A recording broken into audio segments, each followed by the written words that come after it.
Iya listriknya, astagfirullahaladzim. Ya Allah, ada di bawah mah cobek nggak? Aduh.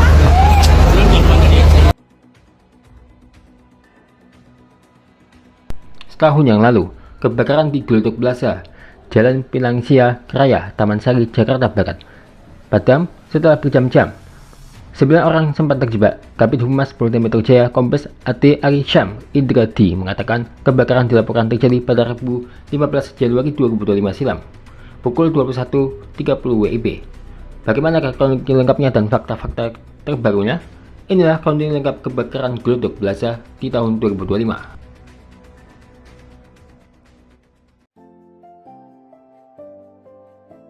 Sebelum kita membahas kronologi lengkapnya, kita akan membahas dulu sejarah Glodok Plaza yang kebakaran pada 15 Januari 2025. Dilansir dari artikel Detik Finance dari detik.com, dikutip dari laman resmi Glodok Plaza dan Facebook resmi Perpustakaan Nasional, Kamis 16 Januari 2025, Glodok Plaza diresmikan pada bulan Juni 1997 pada HUT Jakarta ke-450 di era Gubernur Ali Sadikin. Pada kala itu, Glodok Plaza diresmikan sebagai pionir pusat perbelanjaan modern di Indonesia. Gedung perbelanjaan berlantai 6 ini ditempati para pedagang dan berbagai bidang usaha, khususnya alat-alat elektronik. Namun sebelum menjadi pusat perbelanjaan, lokasi Glodok Plaza terkenal angker sebagai bekas lembaga permasyarakatan khusus. Sebelum kemerdekaan, tempat ini digunakan para narapidana yang akan menjalani hukuman mati. Lalu sesudah kemerdekaan berubah fungsi sebagai tempat menyimpan tahanan. Dalam catatan detik.com, pada tahun 1940-an, di kawasan tersebut sempat ada benteng kecil yang pernah dijadikan penjara. Muhammad Hatta alias Bung Hatta, yang merupakan wakil presiden RI ke-1, pernah ditahan di sana. Akhirnya kawasan tersebut diputuskan dijual hingga disulap menjadi pusat perbelanjaan. Memasuki tahun 70-an, PT TCP Internusa masuk dan mulai mengembangkan kawasan tersebut menjadi pusat pertokoan. Perusahaan ini merupakan salah satu anak perusahaan dari PT Surya Semesta Indonesia Tbk. Bisnis utama PT TCP Internusa adalah pengembang real estate dan properti. Sebagai pengembang properti terkemuka di Indonesia, PT TCP Internusa merupakan salah satu anggota Real Estate Indonesia dengan NPA nomor 8 tahun 1971. Pada 1990, Glodok Plaza disebut-sebut sebagai pusat perdagangan elektronik terbesar di Asia Tenggara yang memiliki perputaran roda perdagangan terbesar dan terbaik. Untuk meningkatkan kapasitas, pada 2001 gedung Glodok Plaza ditingkatkan menjadi 8 lantai dan ditambah basement. Masih di kawasan yang sama, pengelola juga membangun Plaza Hotel Glodok sebagai anchor tenant di Glodok Plaza. Lalu pada tahun 2022, Glodok Plaza disebut-sebut sebagai pusat audio dan karaoke sistem paling lengkap di Jakarta. Dalam rencana besarnya, ditargetkan Glodok Plaza akan terintegrasi dengan MRT Jakarta tahap 2 pada tahun 2027. Di tahun tersebut, perbelanjaan itu akan bertransformasi menjadi experience mall. Ya, pada awalnya Glodok Plaza ini banyak permintaannya. Namun, ini semua berubah di tahun 2025. Woi, jangan loncat, woi, jangan loncat, jangan loncat, jangan loncat, jangan loncat, jangan loncat, sabar, jangan loncat, jangan loncat, jangan loncat.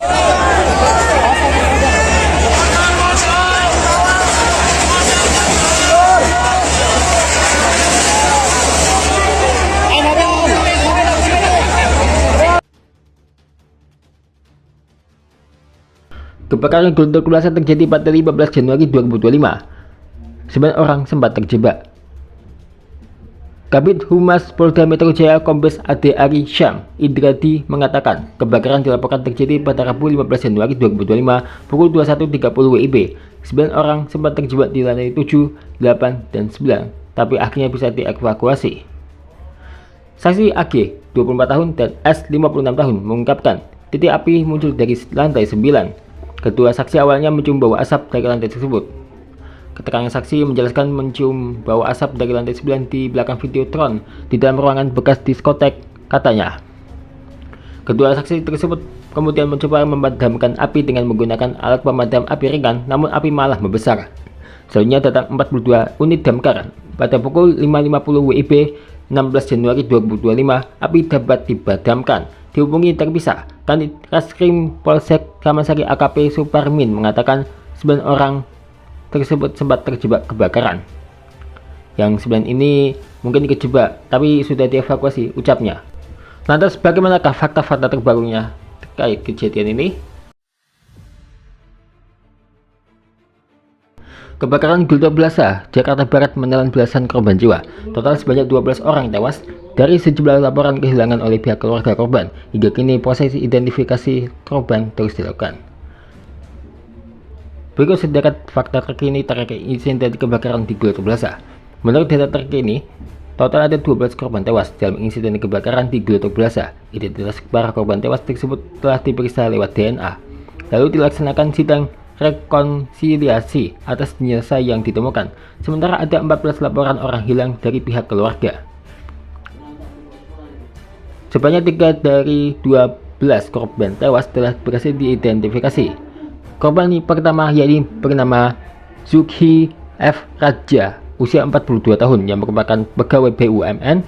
Lalu korban bernama Aulia Belinda, 28 tahun, mantan pramugari, dan Osima Yukari, 29 tahun, seorang pramugari. 2 jasad korban tewas yang berhasil teridentifikasi pun telah dikembalikan kepada pihak keluarga. RS Polri Kramat Jati menyerahkan 2 jenazah atas nama Aulia Belinda dan Zukhi F. Raja. Pantauan detik.com di lokasi Jumat 24 Januari, suasana harum menyelimuti proses penyerahan jenazah kepada keluarga. Jenazah Aulia Belinda akan dikirim ke Makassar dan kemudian dikuburkan di Toraja, Sulawesi Selatan sebelum dinaikkan ke mobil ambulans. Peti berisi jenazah Aulia Belinda lebih dulu ditutupi terbal biru, kemudian peti dilapisi dengan selotip dan plastik warp.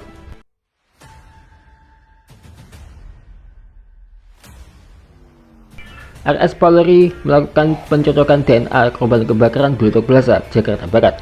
Sisa 9 kantong body part yang belum bisa diidentifikasi. Untuk sementara ada 9 body part yang masih membutuhkan pendalaman. Kami mohon dukungan doa semua masyarakat agar kami juga memohon kepada korban yang merasa kehilangan bersabar karena kami akan melaksanakan kembali pendalaman, kata Karodokpol Pusdokes Polri Brigjen A. Nyoman Edi. Nyoman menerangkan prinsip identifikasi oleh dokter forensik mengutamakan ketepatan dibandingkan dengan kecepatan, sehingga proses identifikasi berlangsung lama. Adapun sampai saat ini, RS Polri sudah memeriksa 30 sampel DNA post mortem. Apa penyebab kebakaran Gultok Plaza?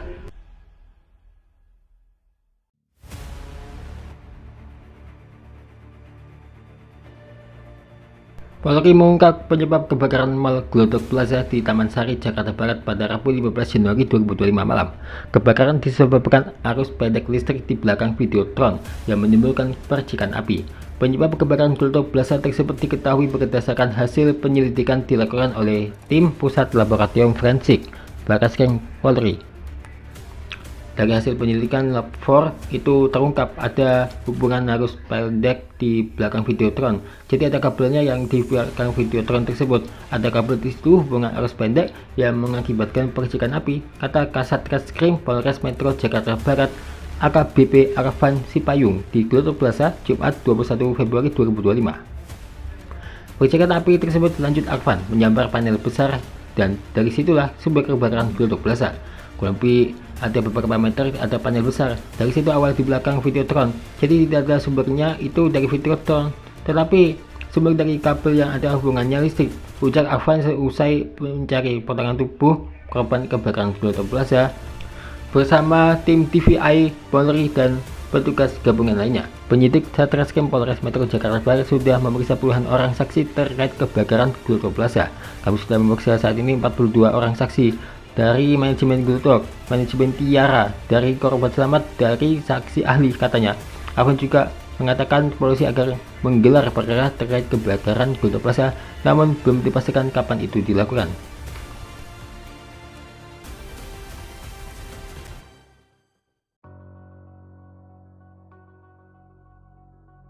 Ini adalah pramugari bernama Osima Yukari yang jadi korban kebakaran Gultok Plaza.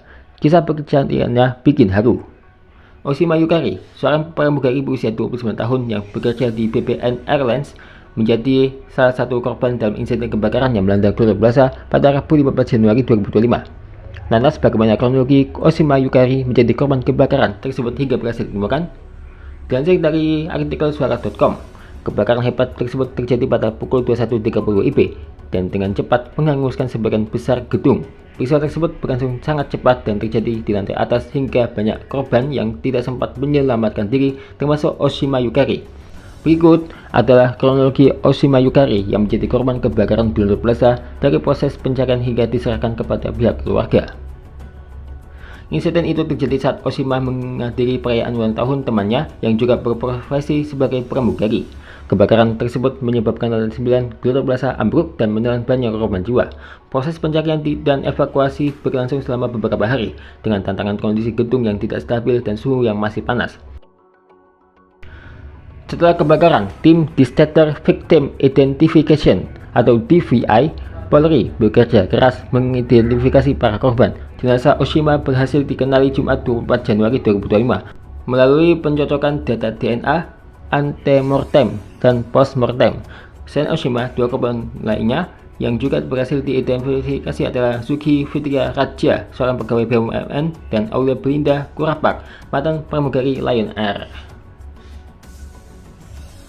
Jenazah Oshima baru dapat diserahkan kepada keluarganya pada Sabtu 25 Januari sekitar pukul 21.52 WIB. Penyerahan dilakukan di Dewan Ruang Instalasi Kedokteran Forensik Rumah Sakit Polri Kramat Jati, Jakarta Timur. Ima Susanti, ibu Oshima, hadir dalam momen itu dan tidak kuasa menahan kesedihan saat menerima peti jenazah putrinya. Sebelum tragedi ini, Oshima dikenal sebagai pribadi yang ceria dan penuh perhatian terhadap keluarga.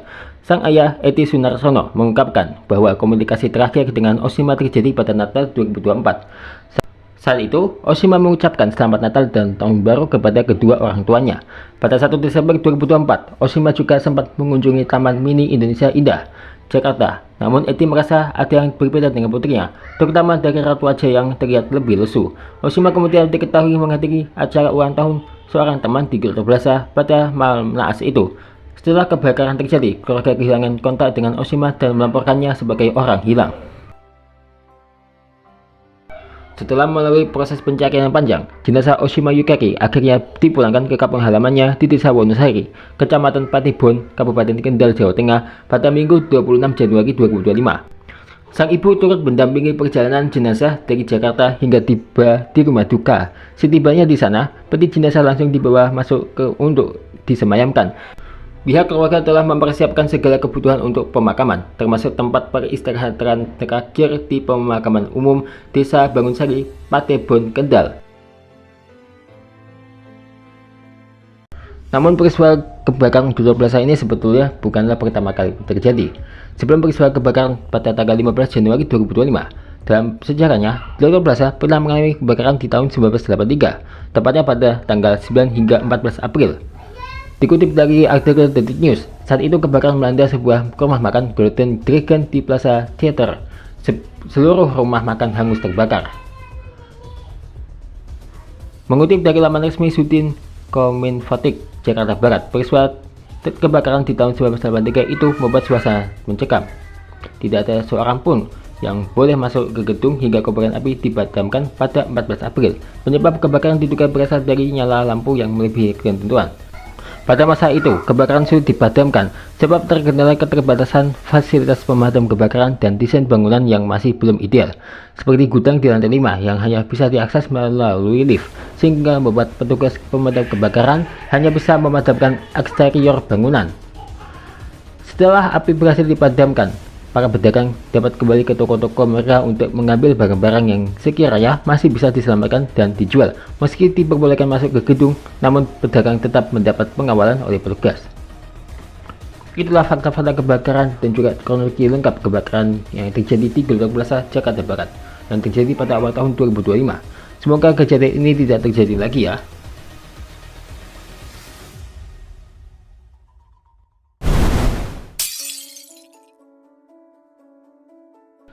Guys, tahu kan kalau ngevideo itu pakai apa? Kalau kita ngerekam atau ngevideo ya pakainya ya kamera dong, atau perekam apapun itulah. Masa pakai yang lain selain itu? Kalau nggak ada perekam atau kamera, pakai apa lagi coba? Masa cuma jari doang yang bentuk segi 4 yang berbentuk kamera kayak gitu? Apalagi dengan foto-foto ini nih.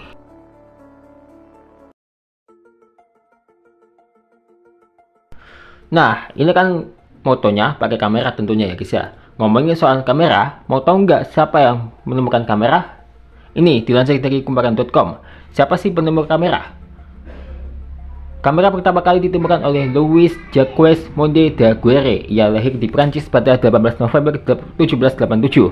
Louis adalah seorang seniman dan kimiawan berkebangsaan Prancis. Semasa muda, Louis bergelut di bidang seni. Ia mulai terkenal sejak penemuannya tentang proses fotografi daguerreotype. Di usia pertengahan 30, ia telah berhasil merancang diagrama, yaitu barisan lukisan pemandangan yang dapat menunjukkan lukisan terlihat indah dengan bantuan efek cahaya. Ia mulai mengembangkan suatu cara melukis kembali pemandangan secara otomatis tanpa menggunakan kuasan cat. Nah, sejarahnya pada 1827, Louis bertemu dengan Joseph Nicephore Niepce yang sedang membuat kamera dengan karya foto pertama pada tahun 1826, tetapi gambarnya masih kabur. Louis mengadakan kerjasama pada tahun 1829 untuk mengembangkan kamera, tetapi pada tahun 1833 Niepce meninggal dunia. Ia berhasil menciptakan sistem praktis fotografi yang diberi nama daguerreotype. Daguerreotype merupakan metode membuat foto yang pertama dipublikasikan di dunia. Metode ini diciptakan pada tahun 1834 oleh Louis dan Niepce. Gambar yang dihasilkan sistem daguerreotype terbuat dari amalgam atau campuran perak dan merkuri. Uap merkuri yang dihasilkan dari kolam air raksa yang telah dipanaskan digunakan untuk mengembangkan plat tembaga dengan lapisan perak tipis yang digulung di dalam kontak. Namun hasil gambar sistem daguerreotype mudah terhapus oleh udara maupun jari, sehingga dilakukan di ruang tertutup dan hasilnya dimasukkan ke dalam bingkai kaca. Hasil gambarnya dapat disalin kembali dengan daguerreotype aslinya. Louis kembali melanjutkan penelitiannya dengan melakukan eksperimen bahan kimia dan proses mekanik dalam merekam gambar dengan melapisi plat tembaga dan perak. Pada tahun 1835, ia telah menemukan cara mengembangkan hasil foto selama 30 menit sehingga dapat memperbaiki gambar yang dihasilkan. Cara tersebut mampu mencegah penggelapan plat perak yang digunakan. Pada tahun 1837, ia berhasil menyempurnakan dari proses exposure hingga fiksasi. Wah, luar biasa ya guys ya, ternyata ada sejarahnya kamera kayak gini. Sama ini aku ngevlog tapi baru tahu ya, ternyata ada sejarahnya ya guys ya. Wah, gimana menurutmu?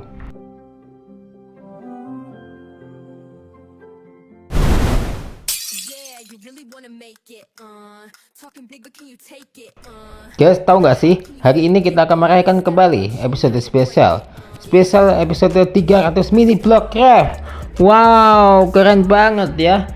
Wah, perayaannya sama seperti yang sebelumnya, yang mana ini kita ledakin 300 TNT. Ditunggu sekali lagi tentang spesial episode mini blogger yang ke-300.